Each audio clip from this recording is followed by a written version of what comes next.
Hello, everyone. Hello. It is May 5th. Welcome to our academic standards meeting. I'm Denise Brooks, in the company of many curriculum coordinators, administrators, parents. Tonight on our agenda, we have two topics. One is textbook approvals, and then later we will get to a discussion of our world languages. So we will start with textbooks. I don't know who's going first. We will. So we're starting with English language arts. So to our coordinators, would you just introduce yourself so that people know who's speaking? Okay. Yeah, you stand. So go ahead, just say who you are. All right, so Andrea Houston-Lehman, English Language Arts Secondary. We've got some books that we are requesting. As you can see, the titles here, and the titles are on the table if you're interested in perusing any of those. There are, all told, right now, we've got 7 titles that we're requesting, and so because they're such small books, the total cost involved in this is only $12,544, which is wonderful literature. So the first one is for English 11. This is entitled Childhood. It's Anna and Arthur C. Clarke. What the teachers who have looked at this book have decided it would be perfect for the course because it's an addition of science fiction selection to the course, which currently we don't have, and that's a very engaging subject matter for a lot of readers in that particular age range. This particular piece is a seminal masterpiece of modern science fiction, which addresses additional essential questions such as the meaning of existence, which frankly is perfect for junior year because senior year we study that extensively. So it's plants and seeds there. We're looking for, in all of these cases, we're looking for 100 copies of each title, and it will be shared and rotated among various teachers. So does that mean it's 50 per school? It's 100 is going to go south, and then they've been the ones who've piloted it first. So then what we'll do is we'll move them over to north, and the north teachers want them. And it's very easy to transfer so long. Gotcha. As a class set, so it's 5 class sets of 30, 25. And they don't use them the entire year anyway. No, what we always do is we share books between and among buildings based on whatever the need is. And then the next book, for Honors English 11, you might be familiar with the film. Extremely Loud and Incredibly Close. This one offers a modern text choice, which for that particular course we don't currently have. So it's a really great option for teachers to be able to jump into, and the students who piloted this were really engaged in as well. This one also examines existentialism. Again, for a junior course, it's a great place to start planting your seeds. Using visual and literary symbolism provides an excellent connection to Honors English 11 themes, which has proven so far to be really successful again when it was piloted this year. Next one. For Accelerated English 12, The Man in the High Castle might be a series that you've seen on TV recently. Really highly engaging concept in this particular book, which is really very much page-turner. Adds the genre of science fiction to this course, which also did not have at the time. And for anybody who's taught or had a child in these courses, you might recognize that sometimes the science fiction piece engages the reader who isn't engaged by some of the other titles. So it's a really nice way to have a variety of options for whatever student probably haven't had in class at the time. It's a Hugo Award-winning piece, which is a very prestigious award in the science fiction realm. This particular piece addresses meaningful themes in the setting of alternate reality. It takes a suppressed World War II America where half is ruled by Germany and half is ruled by Japan and just runs with that concept. It's fascinating. Very great discussions in the classrooms. And next, Freedom 11. This is a nonfiction piece, The Freedom Writer's Diary. This particular piece was gathered by the student writers and their teacher. It's a nonfiction text that spans teenage experience where some of their actual journal entries are in this piece. And it encourages students to use journaling and to be able to use the written word in order to express themselves and examine and investigate various parts of life and some very significant subjects as well. It includes the significant motifs previously encountered only in fiction, including racism, sexism, and neglect, because these are written by students of that age range. It's very much engaging, and it helps bridge that gap between literature and your own life, because here it is in the written word by the students who experienced it. And that's also interesting because it uses multiple narrators in diary format. And if you've looked at the standards at anytime recently, that idea of looking at the variety of viewpoint and how viewpoint is very important when you're looking at a storyline and how it differs in word choice and experiences, this is a great way to exemplify that for this particular course. Honors English 9, Picture of Dorian Gray. This is an additional challenging novel that's needed in Honors 9. It gives us another option. Honors 9 students, again, you have no idea knowing who's going to sit in front of you when you see who's there, and when you see who is in the room, engage their areas of interest. We very often have a student population that can handle more rigor and an additional rigorous title, and they're looking for something a little bit different. This is a time frame also that was not previously covered in the curriculum, so it allows us to cover something that they might not have too much experience with, to help make sure that they've had more experience before they get on to the older years. And also it helps us introduce satire, which is extremely important in the course of students in Honors 9. The places that they're going later in their upper years, satire is something we really need to have a command of at an earlier age. Also, Honors 9, Women and the Stage Stories. This is a wonderful piece that incorporates allegory and symbolism. Again, the award-winning author includes a diverse literary setting. We've got multiple storylines that are going through this piece, and it offers storytelling from a different cultural perspective, which again, if you're looking at the standards, is something we really need to consider, that the students can make sure that they have understood why this is a different tale, why we're looking at perspective and point of view, and we're looking at the hero's journey, for example. And also, again, another good place to have something different in Honors 9. And then for AP English Language, you might have heard of this story before. You might have seen an article. There you go. It's a fascinating series, The Immortal Life of Henrietta Lacks. This is a piece that provides material for college students, emphasis on nonfiction. It's a fascinating story. If you get a chance to take a look at the copy that's here on the table, you can circulate that for sure. It includes relevant current material of high interest, and because we have a lot of literature and other pieces for this particular course, this is the course that we offer in 11th grade, because it's something that is cutting edge and has been talked about in the press more recently. I think this is also one of those highly engaging pieces that the student would really like. Sure, please. It's also on the AP Biology recommended reading list, and they get a reading list to do over the summer. There you go. Very nice. English 9, Jamaica Inn. This is also a highly engaging text, which when you're looking at an English 9 class, anything that we can get them to fall in love with reading, and again, the more variety, the more opportunity we have for them to find something they hadn't stumbled upon previously is where our goal should be, adding titles. It adds mystery and the Gothic tradition, and again, the summary you can see on the back of the text as well. There's a lot of intrigue. It's something that's full of mystery, and much like an Agatha Christie, but in much more modern setting, the page turner. And it's something that kids very often sit down and decide suddenly that I think I really do love this kind of reading, which I hadn't been able to do previously. And it's literature. Well, let's see if there's any questions about English before we move on. I just want to remind me, it's not like every student in those classes will definitively read this, right? Correct. The teacher, there's like a grouping of selection. options, and the teachers are. Correct. Right, so these titles would all go into the optional category, and if they become, what's happening previously is if they become very popular, the students love it and the teachers find that it's very engaging, it fills a void, that most of the teachers will select that title. So I would imagine that because these are so new and have been so popular in pilot format, I would imagine that they're going to become more and more popular. I think we'll just have to build in several copies. Well, for what it's worth, I think they're excellent Oh, great.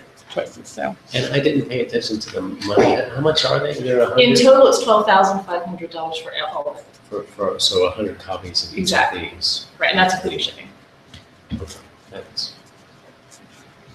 Alright, so Beth Lynch is our curriculum coordinator. Our book is much different than this book, so this is our book. It is Gardner's Art Through the Ages. This is the 15th edition. Our students currently use the 13th edition. This is much bigger than the 13th edition.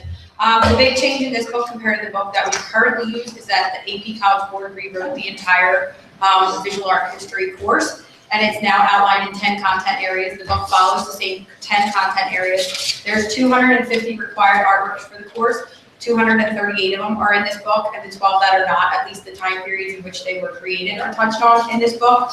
There is an online piece that you can purchase with the book, which we decided not to purchase, just because there are so many free online resources that the kids can already go to and use that it didn't really make sense to drop money into a bucket when it's already out there. And we're requesting 30 copies. They will go to Council Rock North because that's where we run the course out of. Currently, it's not run at South. We don't have the student enrollment to run it in both locations. And we requested 30 copies for a total of $2,016.50. And that book stays home, right? Actually, no. It does not. They don't. So this is like phys ed too. We're cross-curricular. So make sure we're clear too, we said the savings is 2,000. I'm sorry, I'm sorry. The book is $5,082 for the 30 copies. So in the AP course, like how many options for a textbook would you have? Really, right now, there's only 2 printed, and the other one that was printed was released prior to this one. So if you read all the literature out there on which one, most of the teachers that are teaching the course are using this one, just because the bulk of what we're teaching is already inside of it. And so what percentage of the course is that textbook? Is that most of the? Do you know, I can't answer the percentage number, quite honestly, because I don't teach it to say go to it, and I think he kind of varies in the way he teaches it based on which one of these content areas he's teaching. Modern art's not really going to be in the text more, it's going to be more on something like the Renaissance is going to be more in the text, less online. Because in a way, when I opened it, it looked like in some fashion, it's almost trying to substitute going to a gazillion museums, which of course you can't It's do. all in one spot. The nice part about it too is that it summarizes each section with a kind of like, these are the big main ideas of this time period in art and what are the changes and what happened. So even the whole chapters there in a 1-page snapshot, which that's part of it, in the big picture snapshot, you can kind of see the big things that happened in that time period. You're welcome. Okay. Good. Lynn? Okay, Lynn Young, World Language. We have 1 book this year, which is Doctor 2. I think you remember last year we introduced the first book of the series. We plan to do 3 years of this series. We started out with a pilot 2 years ago. Our French teachers enjoyed the book, and so we decided to start with level 1 last year, and we go to level 2 this year. We are purchasing 85 bundles for both Council Rock High School North and Council Rock High School South. Total cost of $24,752. The textbook is a class set, and we keep these in the classroom. They have access to an online textbook as well as other online resources.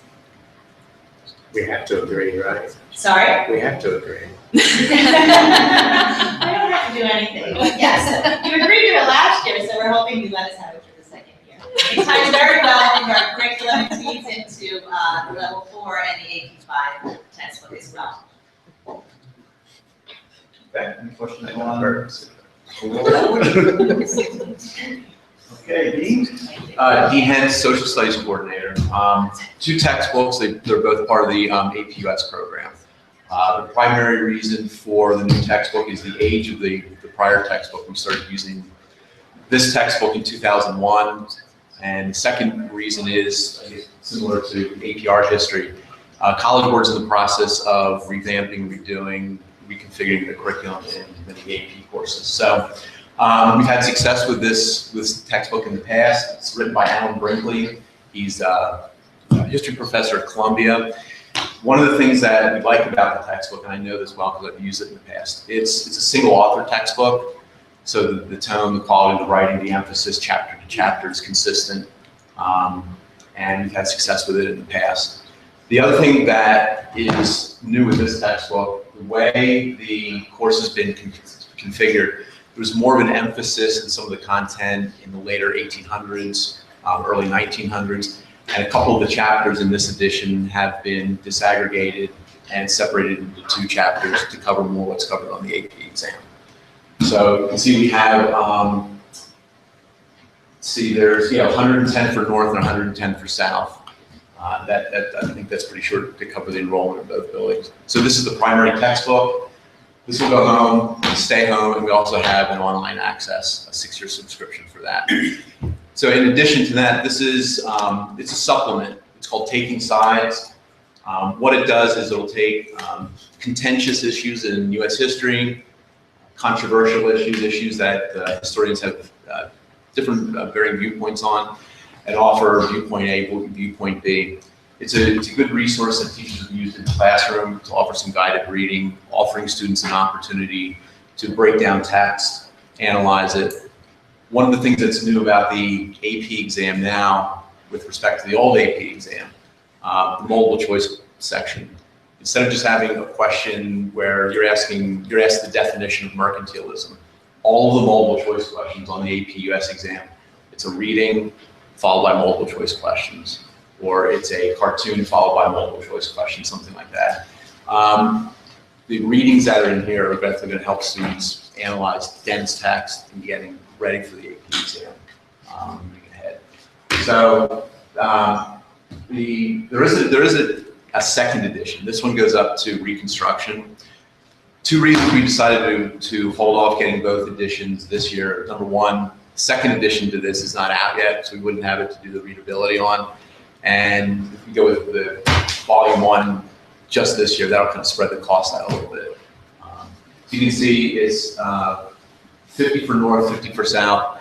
The economy of scale there is this would probably primarily be used as a middle-class resource. So we have 4 social studies this year. Any questions or comments? It's a comment. That taking sides, I loved it. The topics and the writing are incredible. I wish we had the time. I would read a paragraph out of the Is America, Whatever Still Great again, and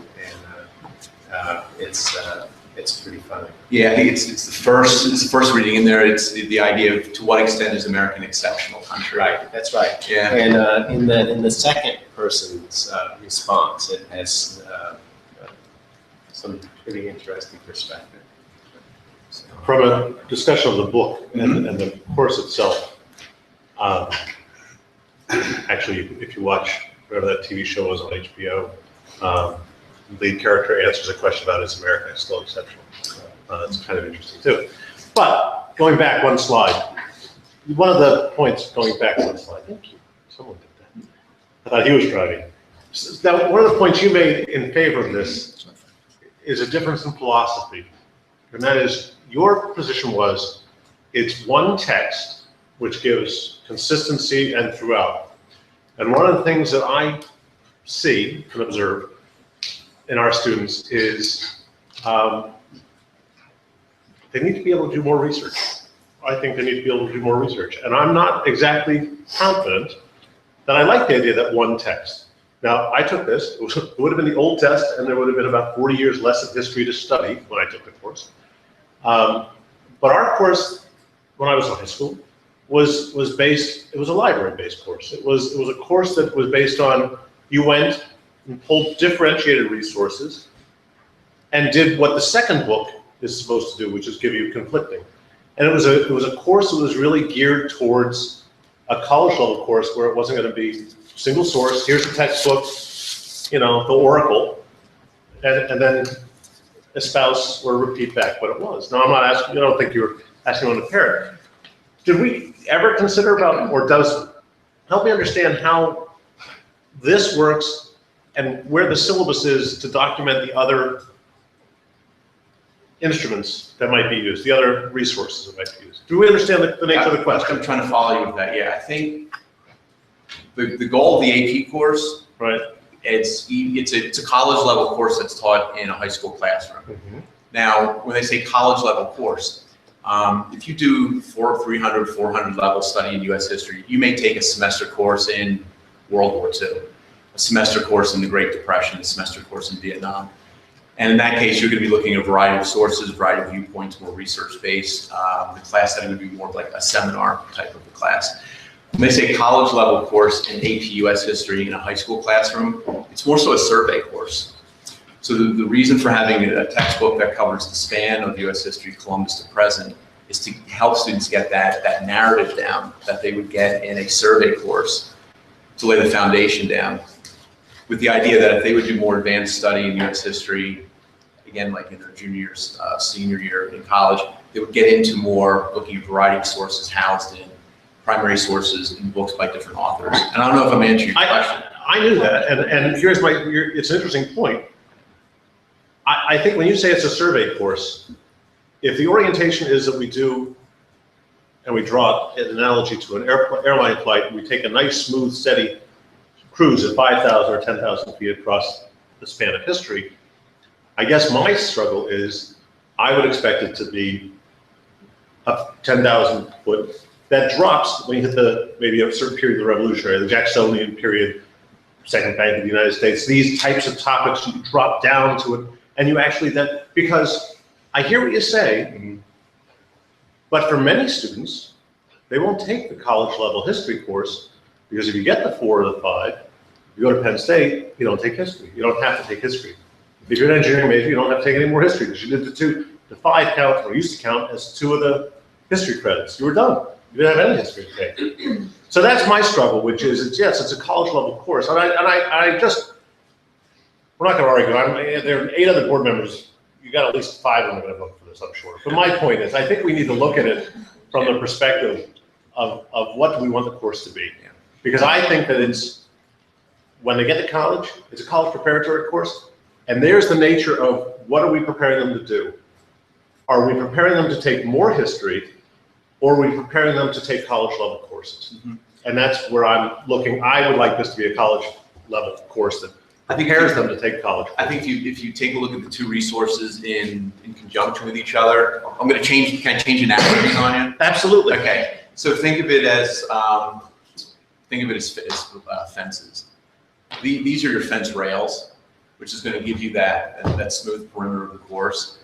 These are your posts, which will go deeper into the more controversial topics about to what extent was the reconstruction a success or not. My point was that I want the students to find the posts. Because I think that our students now, and when I look at what they turn in from the internet, and when I read what students write, having read it on the internet, it's on the internet, it must be true. Their ability to discern sources is going downhill.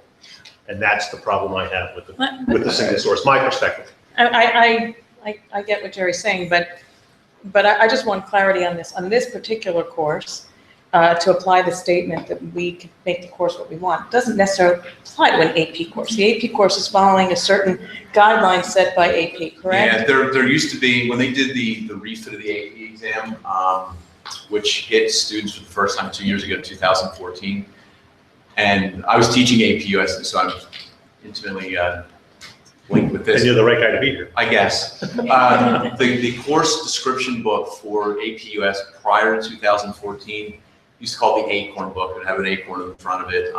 It was a little thinner than this. It's basically a course outline. The curriculum guide for the AP US course now, it's at least as thick as this. So it's much more described, it's much more prescribed with what they want students to do, and there's much more skill orientation as well. And that's why I think when you take a look at how the textbooks have updated themselves to match what the expectation on the AP exam is, that's there.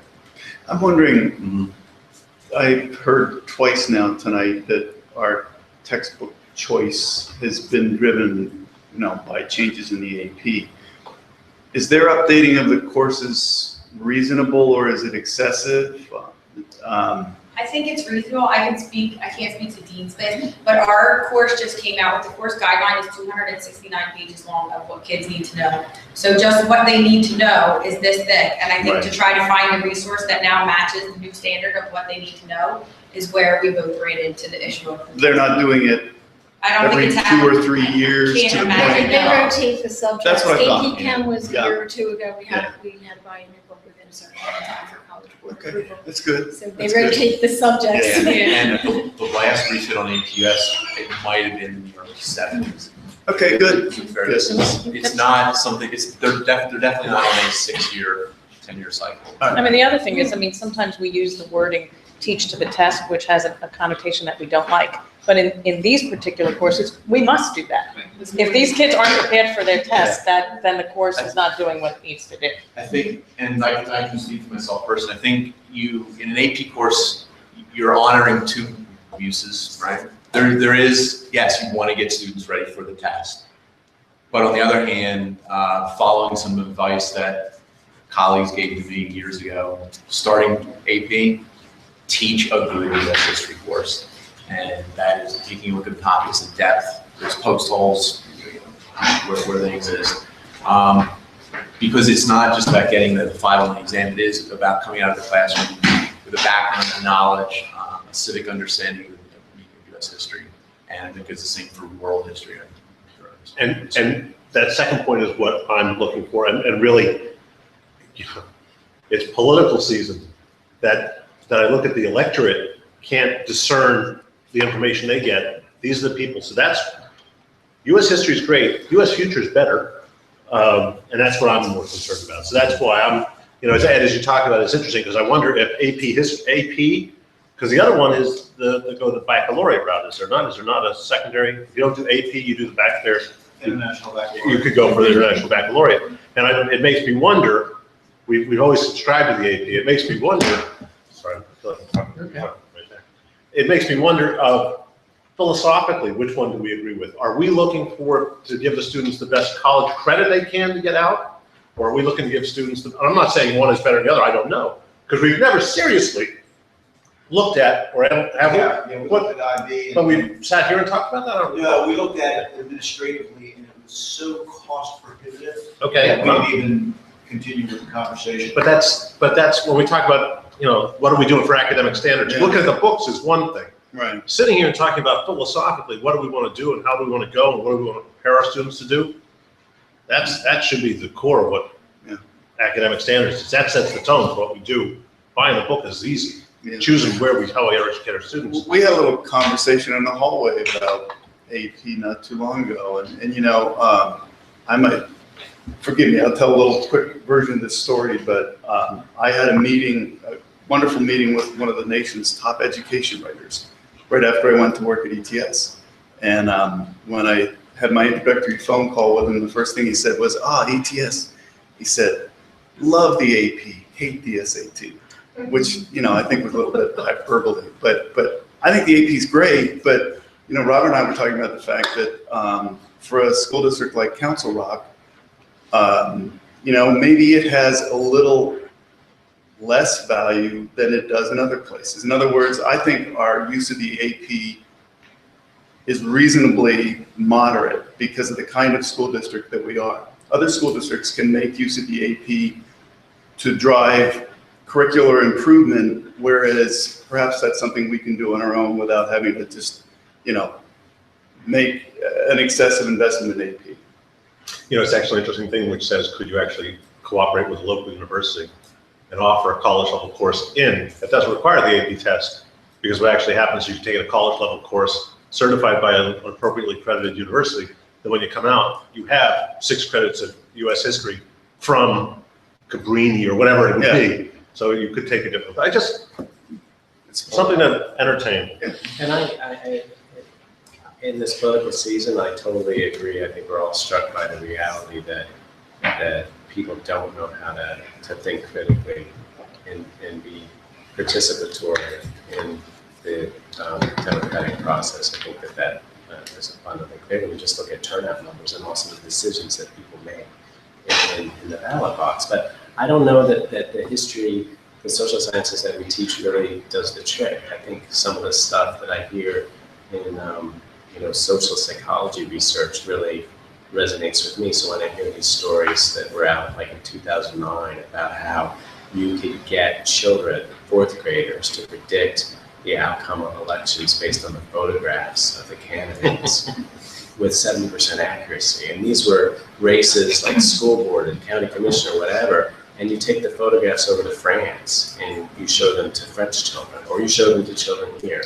And it was the same all over the world. And so beginning to understand, or that affinity for tall people, whether it's presidents or CEOs, height matters. You're much more likely to be a CEO or a president if you're tall. So good luck to Hillary. How do we get some of this social science perspective that is from quantitative studies? It's empirical. It's good information about how we perceive the world and how we think. And it's not really the history, but it seems to be ruling our lives in an important way. So, I'm just saying that because AP, if you look at their psychology curriculum, it has social psychology as a component of it, but it's only like 8 to 10%, and it's at the very end of the course. And so talking about those concepts of how people really do like to comply with group behavior, it's a powerful force in our lives. I wish we had more of that content, so I just wanted to kind of echo that. And being ruled by the AP, it is frustrating sometimes, because you do feel like it's a kind of military industrial complex, right? It's got its own little kind of agendas, and how do we get our desires and our perspective into their rewrites and refreshes? So anyway. That said, you probably got at least 5 votes for your book. But it is the right conversation. It is the right place we should have. Okay, good. Joel?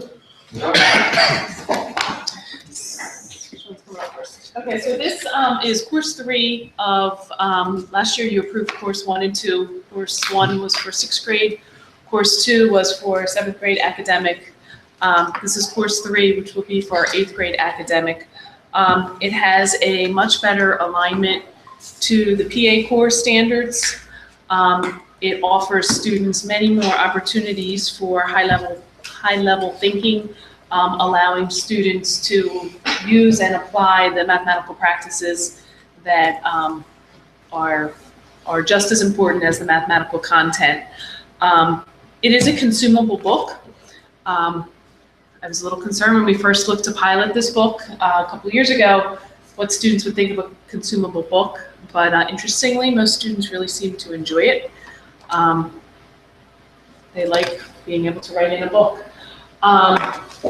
This book includes online access for 6 years, and it definitely has a different approach to mathematics than our old, or our current academic 8 textbook. It definitely steps up the rigor to help get kids more prepared for Algebra 1 and also more prepared for the PSSA tests that are part of our reality. Although even absence of PSSA, to me, it's a much stronger textbook, gives kids a much better background in conceptual understanding of mathematics instead of rote skill. And we are hoping to order 530 textbooks for a total of $43,387.95. The publisher has thrown in all of the teacher's manuals. Shipping is centralized to South, and then will be distributed from there. So we were able to cut shipping down to $3,000, which is incredibly low for shipping. It's consumable, it's 80, so it's $80 a pop. Correct. Every year they'll send us the new books. Every year they send us the new books. It's not like we don't pay this again. 6 years for this one. That was the question. That's So my question. you're actually you're buying 530, but if you Times do a 6 years. one-to-one assignment, you're gonna get 3,180 copies. Correct. Changes the price dramatically. Thank you.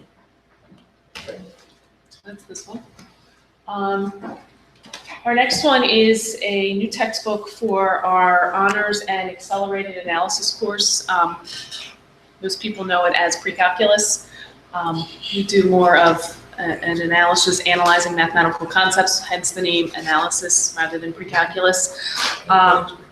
We've been piloting this book for 2 years, and teachers are telling me that it requires less supplementation. The topics are covered in greater depth. There's a lot more practice problems available for students.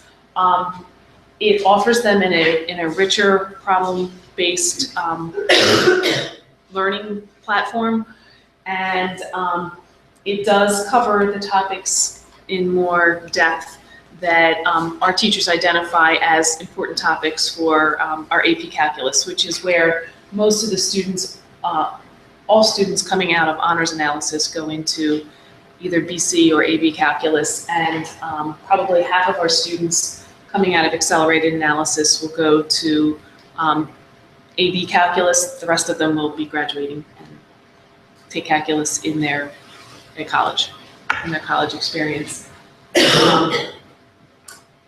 So we're all asking for 459 books for a total of $62,277.12. It offers online access for students. We chose not to buy the WebAssign that comes with it. It was off the top of my head, can't think of the exact cost, but it was a much higher cost, and teachers didn't feel that they would use it. So we decided, why did we pay for something that we're not sure that you want to use? So. Do you use Larson for calculus? We do use Larson So for you- calculus, you're that's the rolling other that. part.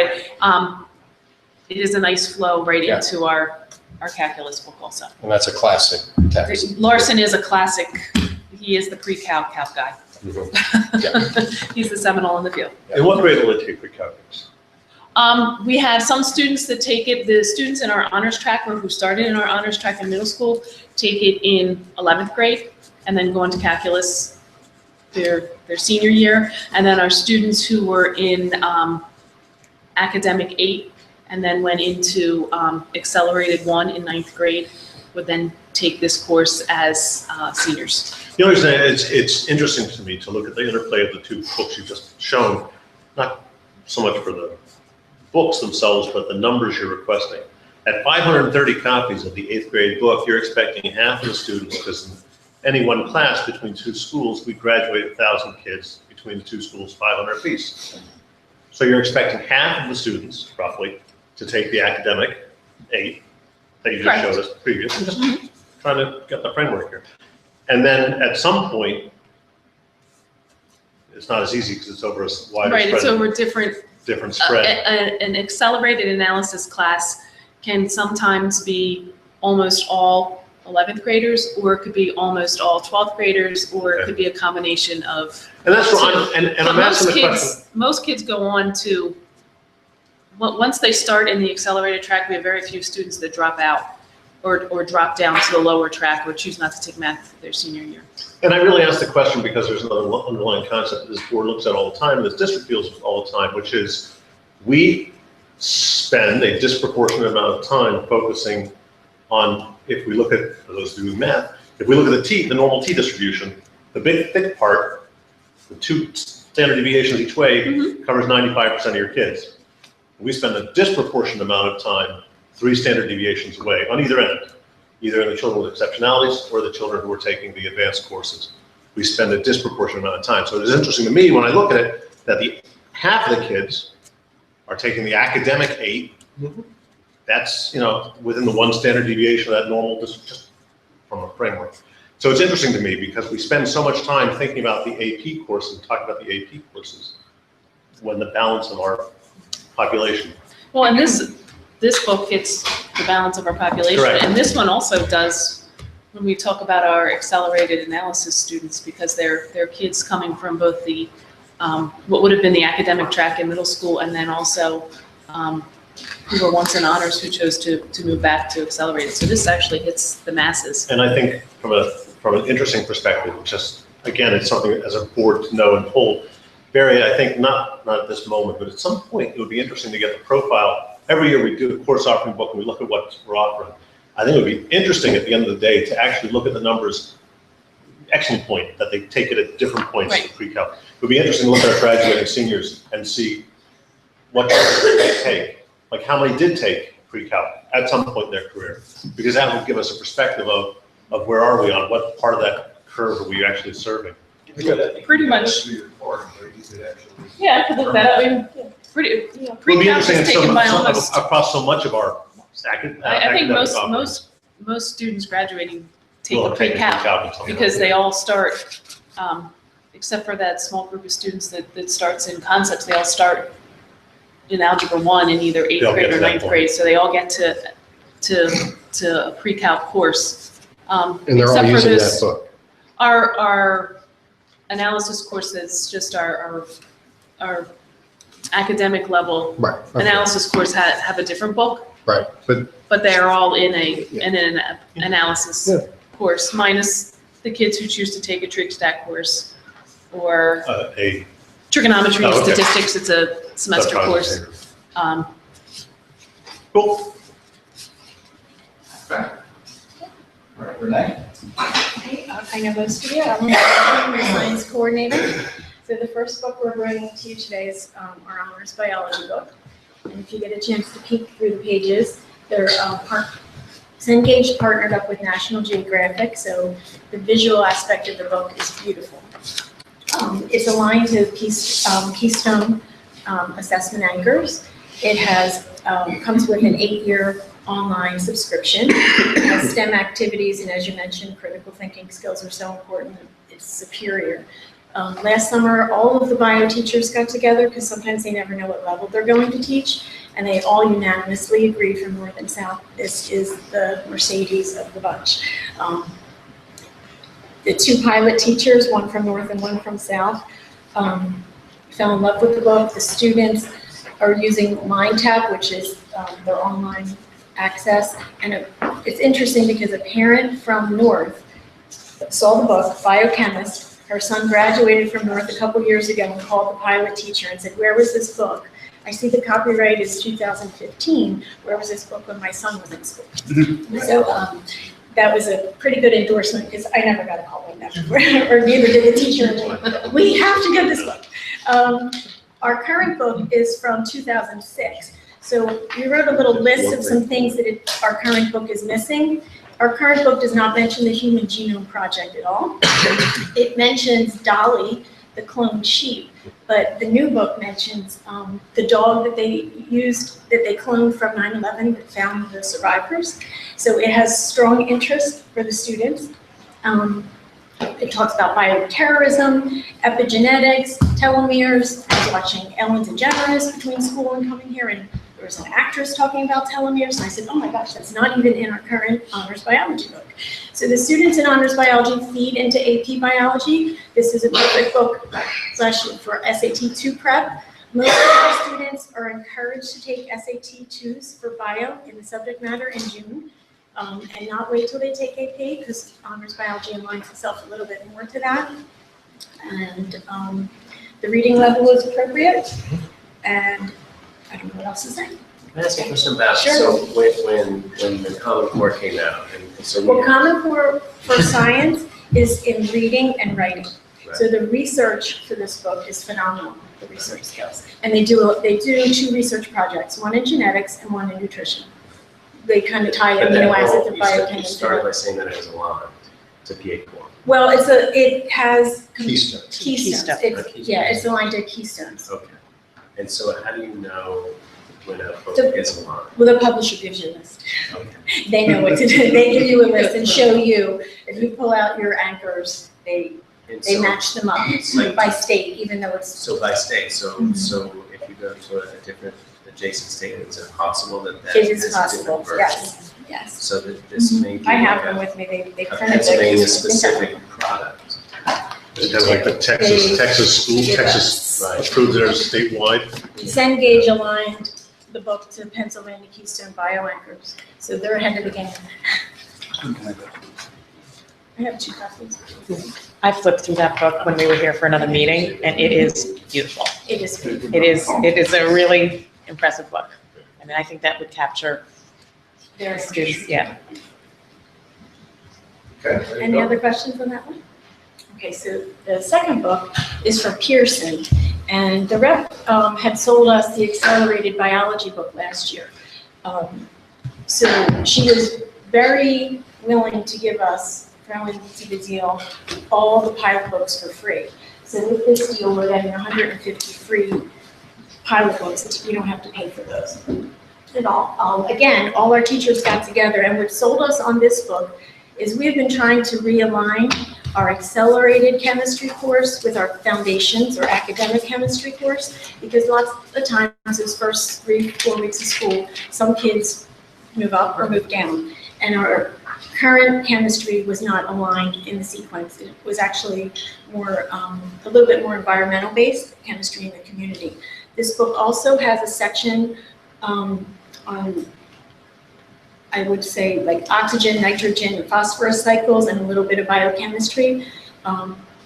So chemistry teachers are not always comfortable teaching biology, and some kids that will need some remediation will find themselves for the biokeystone remediation in chemistry the next year, where those teachers have agreed to give them some resources if they have to retake that test again in December or wherever it may be. The reading level for this book, which is really sold us on it, is an 8th grade level. So the students are in 11th grade, but if you think about learning chemistry and the abstract concepts, the reading level really needed to be low, and that was hard to find. There's literacy strategies in this book, and it aligns to our curriculum where the NEAT had some holes. So we're asking for purchasing 330 books, but we're really getting 480. How far do you get through that book? I'd have to peek at it. I would say almost all of it. Really? Yeah. Okay, then I'm impressed. So people who are following this, I have to peek at it. Bio, 100%, the whole book. No, that's fair. But the words are a lot smaller. I was gonna say, for people who are following this on the web or something, the commentary about 8th grade versus 11th grade, the struggle in this stuff is when you find the books, because of the vocabulary in there for the science aspect of it, and they're polysyllabic words, suddenly the scales go up immediately Right. just because it has polysyllabic words. So now you could find one that went to 8th grade is amazing, but that's the understanding. I don't want people to sit there and think we've dumbed down the course. It's the first book that we found that's at foundations level of chemistry. They do the same book at a higher level, but our teachers wanted the lower level. Any questions? And for the board, there are a number of documents that support the bulk purchases and some of the information that was referenced about readability, et cetera. Those documents are accepted to you to get a better view about the work that was done, the selection of the bulk. Do we have a total? Pardon me? Do we have a total cost? Yeah, what is our total cost? Just over 290,000. Just over what? 290,000.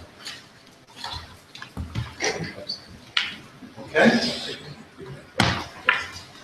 Anything else for our coordinators with the textbooks? Great job as usual. Thank you so much. Ms. Brooks, would you like the textbooks left consider continued review? They've been here for a few weeks, so They can take them with I them? think so. Okay. So if folks. And are welcome most of- to I stay. mean- know you have busy evenings if you want to. I mean, most of us are Stay here. on out, you're welcome to. Thank you. Okay. It's always nice to see you. Oh, I'm sorry. She's gonna take this book with her. Andrea, I want to be in an English class in the high school. Oscar Wilde, that's Jerry. Yeah. See you soon.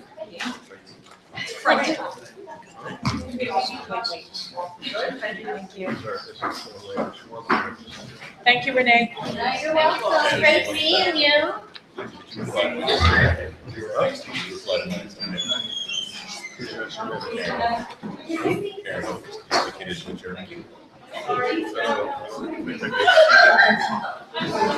If anybody wants to move into a comfy chair, feel free. Join us. Okay, we're going to move on to part 2 of our meeting, world language.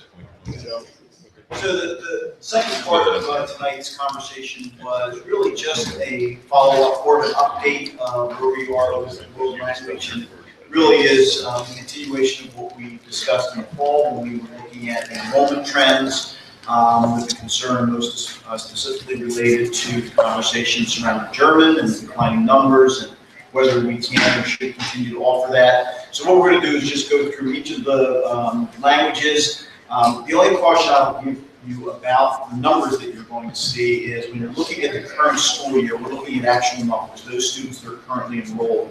When we're looking at this year's numbers, we're looking at those students that have selected the course. So those numbers can always fluctuate some based on whether there's scheduling conflicts, students change their mind, et cetera. So it's not a 100% apples to apples comparison, but it'll give us a picture of what the expectations are in terms of the trend that we're seeing. So we'll start with German. There is some good news here with the German conversation. If you remember last year, we had some concerns about the running of German 1 at Holland Middle School, and we did not run that course. And this year, we had 31 students select German. You're going to see now, like most of the conversations, there's some unique aspects to this because it had a direct impact on French at Holland Middle School, almost a reverse trend because of that. So, you're looking at a single language and you really have to get that picture overall. In a general sense, we did not make any changes at either of the high schools where we didn't run German 1 last year, not enough students to run this year. So what you're looking at as you see these numbers, in the parentheses are the number of students that have selected the course and elected to take the course. And then you also get an opportunity to see where we've already made decisions to either combine courses.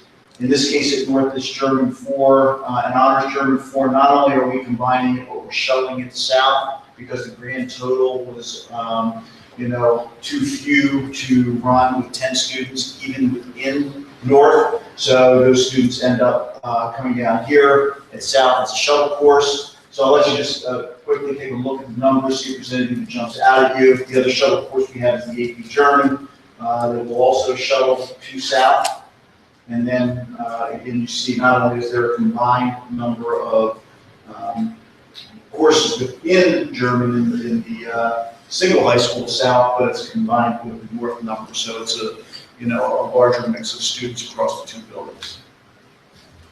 So down here, I just gave you again the total number of students that are enrolled in German this current year, 231, and selecting German at 297. So that number could fluctuate slightly up or down depending on the scheduling process and potential changes that students could make over the course of the spring. In the top left-hand corner, Newtown Middle School, German 1, 25 and 22, and 20 in Yeah, present. they had two sections, so they had a total of 45. Okay, so you're saying how many sections are, okay. Yeah, and this- Because in Newtown Middle School on the other side, in the 2016 request, it's 47, so you haven't said how many sections that is yet. Well, we'll know that it will be two sections. We won't know the breakdown of the sections, so I couldn't That's fine, eliminate them like this, so yes. That's fine, I just So you'll see that in the just wondered why. in that sense, okay? You're gonna run AP German with 10 students? We are running AP German with 10, yes. Yeah, we have, the district so far has committed to not ending the sequence of courses, that if we're going to do that, as we spoke about German last year, if you remember, that they were the concerns as we saw the progression and these expected lower numbers in the advanced levels of the language, once you get to the honors German 4, the AP German, that if we were going to consider doing that, the administration's recommendation was to end it at German 1 and allow those students to sequence through, so we wouldn't, stop running the course with the small numbers that we're seeing, as an example with AP German.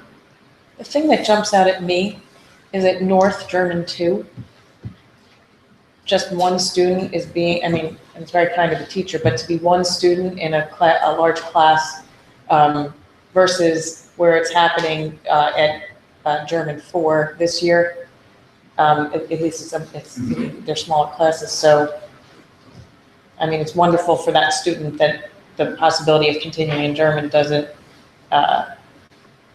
end, but that seems. And because we have the flexibility of combining it with the honors German. Can a language teacher, that's doable? The honors German, and you're doing it now? I've been doing it for years. Okay, It okay, just needs to be ready. okay. All right. In all of the languages. All of it, yeah, obviously. And all of That was a French. I know that, I know that. I'm just asking for an educator's opinion. Okay, so we'll take a look at French. So now you'll see the major decline in French at Holland as we drop from 41 to 15. However, you do see that, you will see that the other language remain relatively constant, so it's really just a shift. German to French, students from French in a higher number this year in Holland to a higher number in German for next year. So again, you can see that we are in a setting where we will be combining some. We are not running French in either of our high schools this current year. The same remains for the French 1 next year, correct? Combination of a couple of languages that were just spoken to, and the AP French, in this case, shuttling to North from South. So when you say French North, French 1, Mhm. 8 children elected it, Correct. and we're not going to offer. That's correct. So they're going to go into something else. Okay, self-fulfilling. Say it again. I know. Okay. Say Libby. I've been contacted with several parents about, I'm Braden Stone, I'm a parent, and I thank you very much for all the support you've given the languages. And I've been contacted by parents who are interested in homeschooling their children to be able to jump back into a language because their child is not able to take an 8th grade language, but they'd like to have them start in French or German at level 1 in the high school. and I'm not sure if this is the correct place to ask, but is there help for them, or is there a group that we could get together to support them? Well, I guess my question is, I don't know if I'm going to answer your question directly, but build a thought upon that, which is, so the year after that, so we're not going to offer French 1. So those children will go somewhere else and be in a different track. So the year after that, the French will have 8 less kids than it would have in that one. Here's, just to give everybody the understanding about how the languages would work, and I think referencing what you're speaking of. So these are the students that are 8th graders that are eligible to take a world language in 8th grade. So they get that selection. So you do see that there are French students that are selecting the language, as you saw in German, and you'll see again in Spanish. However, those students who are remaining in a reading program in 8th grade, they would be the students who would begin to be eligible for their first level of language study in 9th grade. And so it's a smaller number of students, certainly. So the number of students to be spread out over the course of 4 languages now, when you bring Latin into the conversation, is smaller than you would get out of an 8th grade election. And then the other piece of it would be that because of those small numbers, we're finding ourselves running fewer level 1 languages for the 9th grade students. Most of those students are electing Spanish because of the few numbers in French 1 and German 1 in 9th grade. We're seeing a trend that we're not offering that. That's been pretty consistent over the past few years. We did all, and part of that also has been the enrollment decline. So we've kind of got a double whammy on that level 1 language study for the 9th graders, where our enrollment dropped, and then we had fewer students selecting the French and the German combination and moving to the Spanish. So those students, so that's why you'll see a rebound in the French 2 or the German 2, because you're taking those 8th grade students now and moving them forward, but they're not going back to the. And I hear it, but and I'm not sure, and I wear 2 hats in this world. You know, one is doing what's financially responsible, and 2, doing what is appropriate and respectful, which are not always the same. So we're not going to offer French 1. We're not going to offer German 1. And the students In the high school. in the high school. I got you. And the children who will not be offered French 1 or German 1 are by default children who needed an extra year of English reading, so are more likely to be children with some aspect of exceptionality. No? Okay, I'm trying to figure out. Certainly a percentage of this. Well, I'm just trying to figure out, you know, would children with a disability who would have taken extra, they will be given the extra, and I'm not sure how I feel about it, that's why I want to think out loud with everybody, which is, so they're going to need the extra year of English, language, reading, whatever. When they get to the high school, their opportunities with a higher relationship to their potential disability or learning disability previously are going to be frozen out of 2 languages. Well, yes and no. I mean, the offering is there. So really the election of the course determines whether the course will run. So Except for the 8 kids who chose it and Well, don't but- get Well, it. that's right, but again, that's in many. There's more But the than thing is- 8 kids. Right, the Only thing, 8 chose. if you look at it this way, if each graduating class is, say, 500 students, Right. 400 of them are taking the first year of their language in 8th grade. Good. 100 of them, roughly, are taking reading. So those 100 students are the only students that are choosing the first level of the language in 9th grade. And, you know, it's 100 students in each high school, and only. And if I look at the percentage of students who have disability or exceptionality, you know, it's, when you do the 80-20 rule, it's all very good if you're in the 80. When you're in the 20, it really suffers. And there's one other piece that. So I'm not sure, I just. Well, but in I this look at it case, as interesting 8% to know. of the 100% chose French. I understand. But I want to go But back. the German didn't go. How many didn't go I with just German? I want to add one more piece to it. There are a percentage of students that don't take the language also. So because there are 9th grade electives that students go into in art, in tech ed, and family consumer science that would not. So in other words, even though if we use the 100 students that didn't take the language in 8th grade, there may be 20 or 30 of that group that choose not to get involved in language also. So that also affects the number. And I hear, I just want to have a Okay. sensitivity, which is that population that I'm concerned about, we're speaking to, has a potential to be lost. And while they may only be 30 out of the 100 or 10 out of the 100, there also are children who may have higher potential to have a certain level of federal requirement around equal education. That's all. But I want to, and to that point, for some people who don't have the option, I just want to jump back to what the question was. So if I understood it right, the question was if a student were to independently take a language over the summer to then, I think you said to start in level 1 of the language in the high school, but did you mean that or level 2? No, to jump into level 2 in ninth grade. Okay, so you're asking if it's possible, so if a student were to take independently level 1 of a language, It happens all the time. Into the, People who advance, I'm sorry. sorry, I was going to use it as an example. So I'm an 8th grade student in a reading program, not taking my first level study of language, and I would like to get into French 2 in 9th grade. I could do an improved study over the summer after my 8th grade year to qualify to move into that French course if I was concerned that French 1 wasn't going to offer, and that was the language of choice for me. and what qualifies that? Is it that they come in and take the final, or? Yeah, there's a couple of improved ways. They can do it with a private certified tutor. They can take a course at a community college. They could potentially take an online course if it's from an accredited institution. So there's a actual process that they can go through with the counseling office to see if it qualifies, to get the paperwork and the approval, and then the follow-up happens through a language coordinator.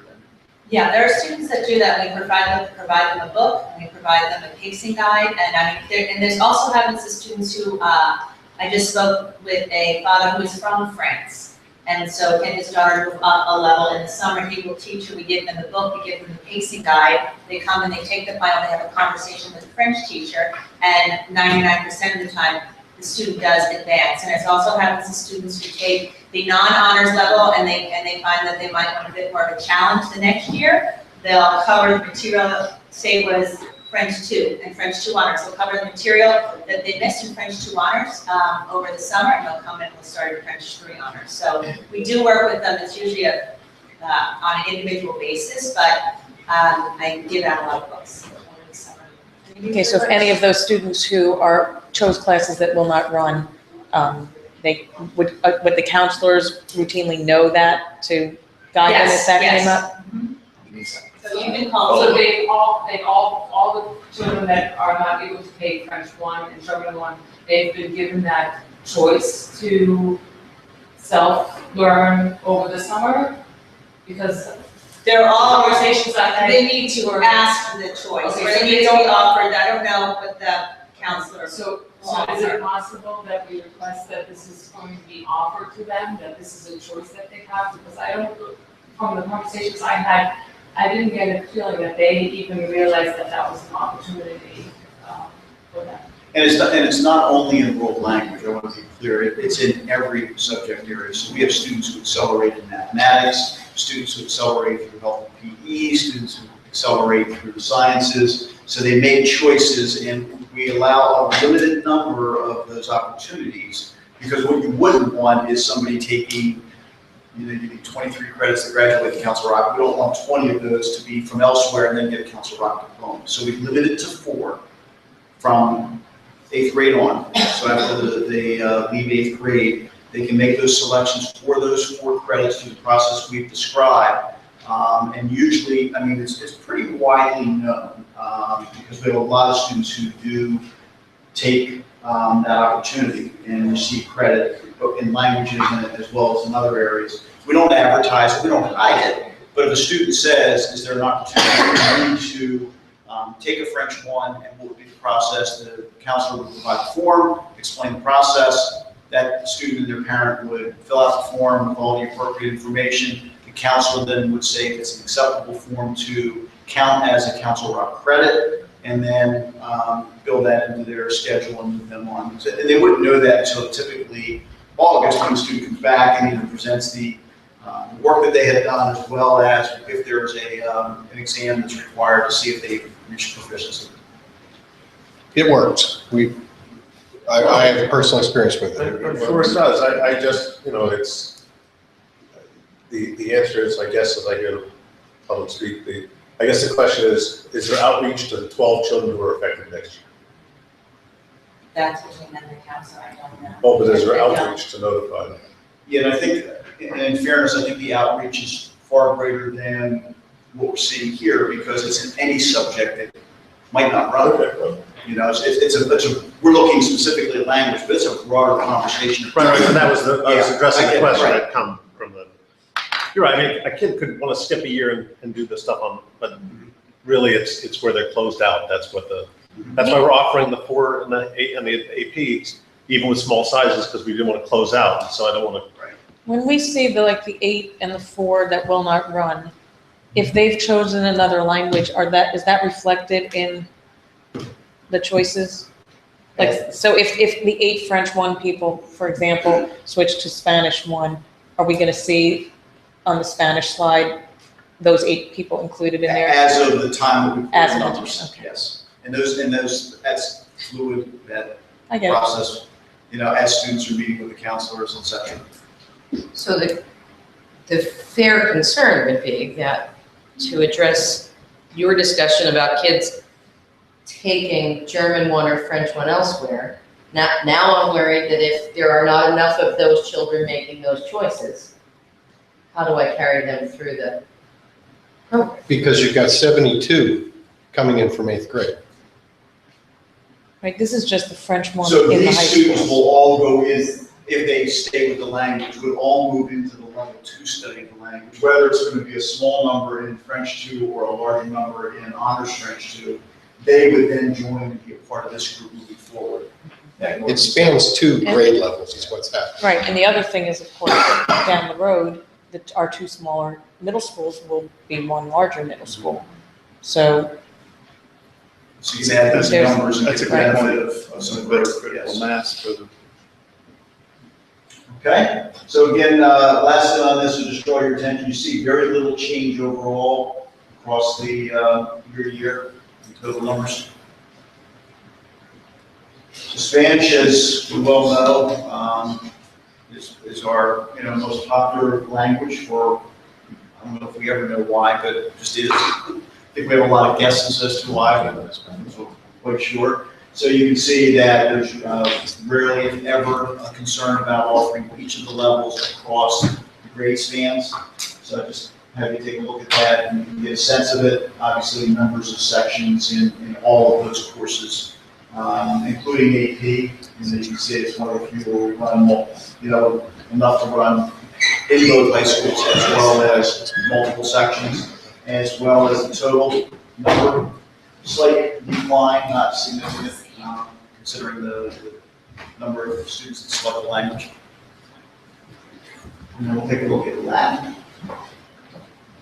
So Latin, and Lynn, you may want to just speak to this about the addition of Latin 4 and why we're running some of these with some smaller numbers as we're trying to get that program to get a sense of students. We started, this year was our first year of our Honors Latin 4 program. It was approved by you all last year, and we ran it this year. We only have enough enrollment to run the class in North. But this year we have what we like to think is sufficient enrollment at North and South. We request for North and South to run Honors Latin 4. And we are hoping to run 1 class in North and 1 class in South. And so to be able to do that, we had to combine some of the other classes and shuttle some of the classes. So at North, next year, Honors Latin 3 will be combined with Honors Latin 2, and at South, Honors Latin 2 will be combined with Honors Latin 3 as well, in order for Honors Latin 4 to run as a separate course, as the Latin teachers felt that should run separately. There were many go-arounds of this, combining Latin 4 and Latin 3, shuttling the students, and this was a lot of conversations between administrators from both buildings, and this was the solution that we came up with. So what Lynn, push me back there? No, I'm sorry. Maybe. Back to that last slide.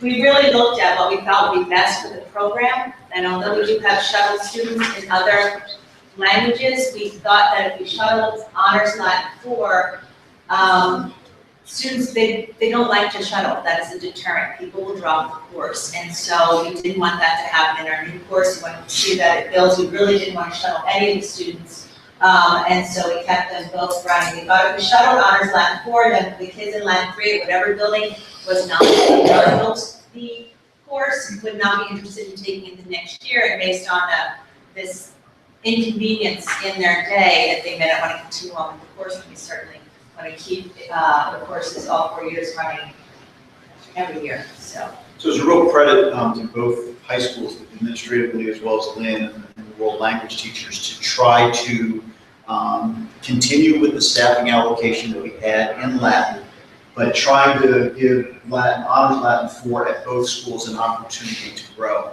So it was, rather than shuttling this group and those students said, we're just not going to do it, and we knew that Honors Latin 4 wouldn't run, and the same was true for the students at North that were not going to go to South. So we said, being new, we want to give this an opportunity to at least catch hold, see if students are interested in it. And we did the combination in the Latin 2s and 3s to keep the staffing numbers the same, and yet allow for what we think will be a better opportunity to see if Latin's going to grow and catch on at both high schools.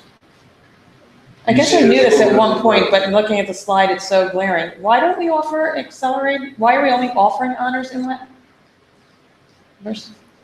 So, well, you weren't even here when that conversation occurred. So, the previous coordinator, as they brought Latin in because of the type of language, they started Latin 1, and really Latin is a little bit of a unique offering that we have, because you would think, and Lynn, you could probably speak to this better, you would think, as in other languages, that this could be all of our 9th graders selecting their first year of the language, and it is not.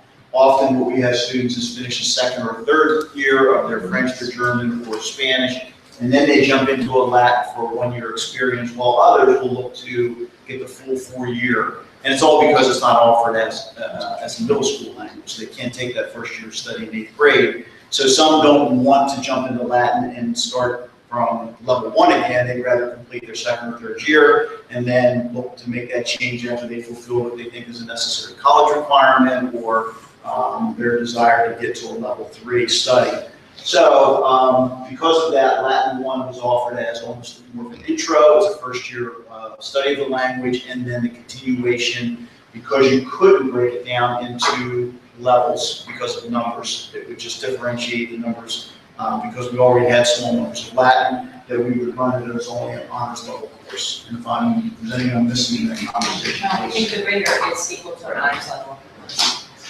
So the choice, if you want to offer accelerated or just academic or honors, the decision was made, let's run it at an honors level. You don't have the numbers to do that. No, you couldn't differentiate, so there had to be a pick of one, and the decision was let's run it at an honors level. But all the other languages combine classes, so I mean, I'm just wondering, would some people have chosen Latin if it wasn't an honors, or are people choosing it because it's an honors? We're combining classes here because we don't have the numbers even now. No, I understand that, but if it would just be a curiosity, because some of the other languages are combining non-honors and honors, but just. I think I would just like to throw out there when we're talking about equality and parity with all the languages, going back to even the Spanish slide, the AP in Spanish is typically run 2 classes. And trying to make it fair to everybody, the student who's in an AP Spanish course with 29 students is no way able to get the experience that an AP student can get in any of the other languages. And I'm not saying that we shouldn't run the smaller classes. I'm just saying, where is the equality then for the Spanish student who has to be in a lab setup where there are 29 headsets going at the same time? I just would like to see a revamping of maybe a whole parity so that all the languages are on the same par. And I don't think maybe people can choose based upon what's there. I think all 4 languages should be offered at all grade levels, and it should start together, and there should be both honors and regular in all the languages, and then I think maybe we'd be able to find numbers that are true numbers. And I sometimes feel that students that choose Spanish are at a disadvantage at the higher level of the AP because they're not able to have that small class experience of an AP level. I don't know. I know that that would entail some thought and looking through everything, but I just think if it all started out together fairly, I think it might. I don't think we run small AP calculus classes or AP. No. So No. I mean, it becomes a number. in the languages. I think what Linda's saying is that AP Spanish is more than just reading on the choice section or reading at them. Yeah, I mean, and William can attest to this, when you've got 29 persuasive essays, 29 email replies, 29 simulated conversations, 29 cultural comparisons. I think that's what Linda's getting at. And I'm afraid that some students at some point would look at this and say, I don't know, like maybe I'd rather take I'd rather be in a smaller class. So I just would like to see the students be able to choose based upon what they want, not based upon what's happening with the program and either numbers or honors or regular or this. And it would be nice if it could all start at the same level. I know I've been here through the whole exploratory what happened and, and now it would be nice to try to fix it so that it could all start and be the same thing all the way through. And then I would think that if we do that, eventually we're not gonna have a question of, well, do we run this, do we not, is it honors, is it regular, how many kids do we cap it at, or are we capping it at this, but we're gonna run this. Somebody else in another class is running 29, so parents, students look and say, gee, maybe I don't want to take Spanish because it's going to be, and I think that's not, I'm not saying it because of our numbers. I mean, we have the numbers. I'm just trying to speak to the fairness for the children who I believe that's why we're here. I just don't see the fairness in not being able to offer then 3 classes of the AP. I'm not saying 8, but there's a big difference between 8 people in a class and 29 people in a class. The thing about the AP language tests is the language tests were revamped a few years ago, and they're all based on proficiency now. It's not just conjugating verbs written. It's not how many, we do the AP Spanish language and culture test. It's not how many books you read and how many authors you can speak to. It is how proficient you are in the language. And so putting so many students in a class, they have to be able to speak, they have to be able to respond to a simulated conversation on the fly, timed. They have to be able to write a cultural comparison. Here's a topic, compare your experience in the country you live in with a Spanish-speaking country. I'm just talking Spanish because that's what I teach. So, they need constant teacher feedback, basically. If you're listening to the book, you want to go to them constantly and tell them what they're doing wrong, you need to change this. It's constant, and of course, in that sense, when you want to really get to know your students, their abilities, and tweak all their proficiencies, their speaking abilities, their listening abilities, a smaller class size will, I think, produce better results on the AP test. All right, I'm just curious, More confidence. given all of this and whatever, given that we're going to combine middle schools and we're going to have, these drastically different populations. Has the administration considered looking at just what might be different when the 2 middle schools open? One of them is to our next slide. So Lynn has been kind of picking people's brains, around the county, how other people are making some of these offerings. Citizens for Ed had asked for an interview to look at what's been going on with languages, what's happened since the shift that was referenced with the exploratory program, whether or not there should be an opportunity for more students in 8th grade to special language. So the middle school principals have continued to discuss that. Like what you heard here, all of these are very complex conversations. Isolated, they don't sound as complex when you're looking at the big picture and, looking at staffing and looking at classrooms and looking at scheduling. I mean, they're very, very difficult. So you can solve almost any one of these problems if they were a single problem. When you put them in the context of our broad curriculum, our offerings, our need for, limited staffing increases. You can say budget. Well, that's what I mean, limited staffing, It's not- well, because it's not as much a textbook issue, because if you have a classroom set of text, you can put them in the room. So it really is, it's a human resources issue. So, we wrestle with these things every year as we're determining what programs to offer, what's the break point on the number of students that can be in a class, and looking at the sequence of courses, knowing that every decision has an impact years down the road. When you make it 1 year from now, it's going to have an impact 2, 3, and 4 years until that group of students graduates. So the answer is yes, we have those conversations. We are really spending a greater amount of time looking at the high schools because of the interest in other languages, the interest in ways the languages can be offered. That has impact too. It could be contractual issues as well as what's available in terms of certification. So I don't know if you want to just speak briefly to some of what we were able to find out. I did ask all neighbor districts what they offer, and it did make me feel good about our offerings that we still offer for solid languages. And I asked about online, and I asked about do they, any other type, because we've had online before, and students in our district didn't seem to be interested in online. I think our language students really wanted a teacher in the classroom, and I think with any language. However, one district said they did offer online courses through Rosetta Stone, paid for at the student's expense. So the parents, when they take a course, they would pay for the Rosetta Stone and take the course. I don't know whether, I didn't go further with the conversations, whether they allow class time or class day to do this like our online classes do.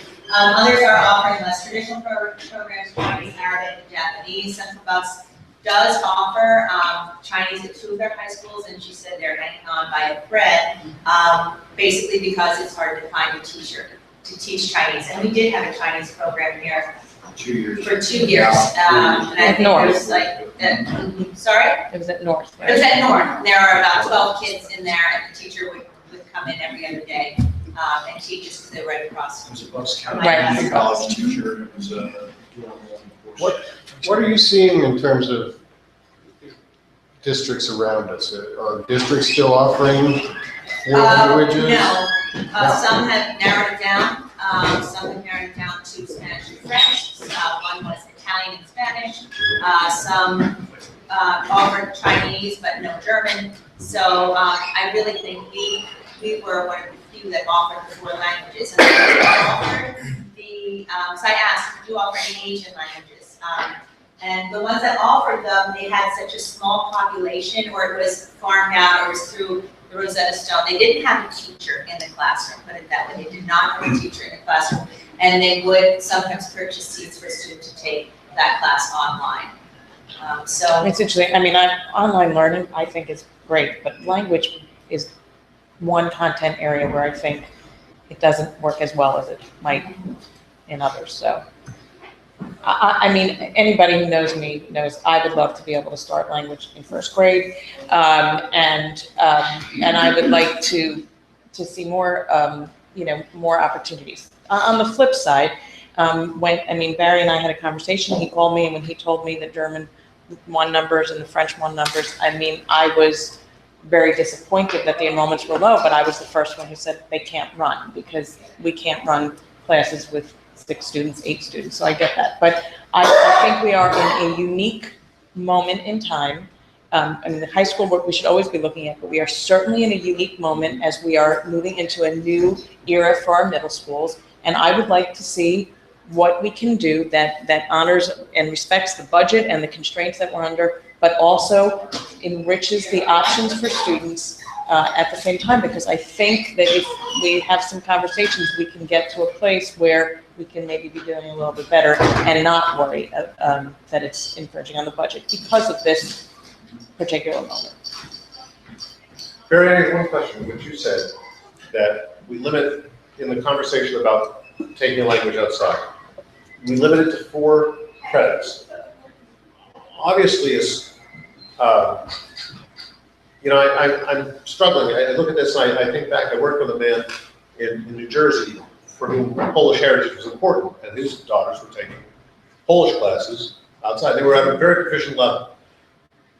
If someone wanted to take a course or a series of courses that was a different language that we offer, we wouldn't give them credit if they took right from A to B, that, you know, from 1 through 4 and tested at a very proficient level. We wouldn't give them credit for that. And I'm struggling too with this concept of credits. You know, a Council Rock diploma, great, but credits counting towards their graduation. I mean, if they took it, they may have other obligations to us that wouldn't count towards their credits, but they certainly could they count it towards their language requirement? I don't know, I'm struggling with We it. haven't had that posed to us, but it's interesting, but we do have students who transfer in from other schools that have credits for languages or other courses that we don't offer in Council Rock. So it's not uncommon that we grant recognition of credit earned when it's not coming from Council Rock. The question in this case that's a little bit different is, what do we approve on the front end to replace credit in Council Rock? So this really falls into that exception, case by case. Right? I think a person wants their kid to take Dutch, you know, that's not common. Okay. Right. Do we have any public comment? Actually, yes. My name is Jillian Thacker-Ams. I'm on board for Citizens for Education. Thank you, Mary, for mentioning that. We have been asking about foreign language education in Council Rock. We have a newsletter coming out next month, which actually has 3 articles about foreign language education, not only in Council Rock in the reading program at the middle school, but also comparatively how Council Rock's middle level and high school level compares to other districts in the area. We do have a handout that I would like permission to get to everyone. We would like to ask the administration to review reinstating the exploratory world languages program at the middle level. Overall, our goal would be to get language education at the elementary level, but we're willing to start with a program that we already did have in place at one point before the middle school split and went from a 7, 8, 9 grade curriculum to a 7, 8 curriculum.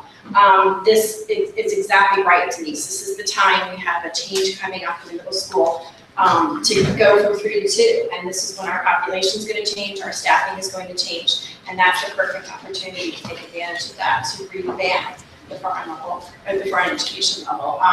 Personally, I have a child who went through Council Rock and took 2 languages at high school and also started the Latin one at the 11th grade level. I have a child who went through German and is being paid a lot of money through her college co-ops to teach English in Germany and China and elsewhere. So I understand the benefit. If we want to be the premier district that Dr. Fraser would like us to be in the top 1%, it can't just be Spanish. We have to be willing to stick with the curriculum, give it to the kids from start to finish, and really be an all-encompassing district and offer that to the kids. So, thank you. And just, for us, just like the data, put the slides, you know, on the web. I know they're on the YouTube. Right. In the audio part. Under the board tab, under academic standards, on the minutes, just the PowerPoint will be there. Right. You won't have to watch the entire hour just to get what you want. Those numbers are increased, because I know that my level 4 of that is now 17. It says 12, but I'm now 17. And I think Brian 32 with the level 2, 3, under 36. No, thank you. I mean, we know that it's in motion. So actually, can we, you know, at the end of the school year, can we get the final numbers on that? Is this the same? Yeah. Any other? Yes. Mr. Grubb, is that you? Jerry. My question, I'm Sharon Gianni from Holland. When you spoke to the number of children who had to remediate essentially at the 8th grade level in the reading program, you targeted what you call 2 ends, and you mentioned that you thought the kids who had to repeat perhaps had some type of disability. Do you have the data to support that statement? Or are we looking at what would be termed perhaps a typical underachiever who's not receiving the remediation proper within the 7th grade curriculum and therefore needing it in the 8th grade level, which bumps them out of the language. Do you have the data that would say that? I don't have the data. My concern is, just so you understand, my orientation comes from being a parent of a child with disability historically. And so I keep an eye out for that, for issues that will affect that population. So I don't have, mine is conjecture. It's a concern that students with exceptionalities might fall into that space. When I speak about the two tails, I was speaking more about, that was an earlier conversation, we were talking about textbooks, where I was looking at it. So the conversation about English, taking a reading course in 8th grade was really focusing more on my concern about children who might have an exceptionality. I don't have the numbers. I guess we could get, we could generate or detail how many students in an 8th grade environment have an IEP and are taking that reading as part of their IEP. We could detail that. Well, my point would also then be to, what if we could offer an additional lab during their RA that could bump up their performance in the 7th grade classroom, therefore opening up the opportunity for them to enjoy, like everyone else, more equitably, the 8th grade exposure to a language. Because learning a foreign language actually accelerates your ability to understand your own language. So they are definitely being denied that opportunity. And whether you have a disability or not, it's language. It's something that you're able to, on many levels, participate, whether you're at level 1 or level 4. It's more of a setting where you accelerate just by the exposure. And actually, as the conversation was going on, a point that occurred to me, which was paralleling that, which was, you wonder about, I'm trying to also understand how many of those students might have an ESY, extended school year, where they're continuing to reinforce their language, or that their ESY could potentially be the language that would, the language skill. I don't know. That's, a fool can ask more questions than a wise man can answer, so I have lots of questions, but that's why I'm trying to understand what that population's opportunity is. I agree with you. There's some aspect of that. It was interesting to me in our family's case that having the exposure to a foreign language actually was a more cognitive function than learning English, and actually the students, my son's pronunciation was better in a foreign language than it was in English. Unfortunately, we speak English. Because he learned it overtly as compared to learning his English as people do, just innately. So I don't have numbers. It was just a concern. But I mean, that raises an interesting point about what's happening in RA and what we can do to enhance that for some students. And again, all part of the conversation that I'd like to see happen as we're, changing what the middle level landscape looks like. And even to piggyback onto that middle level concept, I'm still convinced that there are students that could take the language in 7th grade that don't need another reading. I mean, I think there's a lot of variables here. And I think that starting earlier is obviously where we need to be. And unfortunately, we moved away from that. And the exploratory was great. And, I would tend to think there are numbers of 7th grade students that would be ready. I mean, students that are in honors courses in 7th grade, I think they're ready for some form, whether we do something, whether we do the level 1 of a language over 2 years, over 7th and 8th grade period, as opposed to an exploratory, giving them a better basis before going into a level 2. But then again, everyone should be offered it in 7th grade. I would love to see Latin. I go off for evidence. I can't bring evidence that the study of Latin will certainly increase English. And the study of the second language, students who start with Latin and then move into German or French or Spanish, most of us like French and Spanish, are a greater advantage. 50 years ago, to your point, the school district at the other end of the state that I grew up in, for those kids who were at the advanced reading program, in 7th and 8th grade, our period was split, that it was a few days it was French and the other days it was English. French was the humanities program. That school district had identified their not humanities, their gifted program in elementary went to language, went to French. And that's how they carried it through. So you're right. In that case, similar to the model you're describing, we had less English in 7th and 8th grade and more. I'm sorry, we actually have an executive session that we need to head into. So I don't want to cut anybody off. Thank you so much for coming. If you have any questions, additional comments, please stay in touch with us. Obviously, this is an issue that's important. Thank you.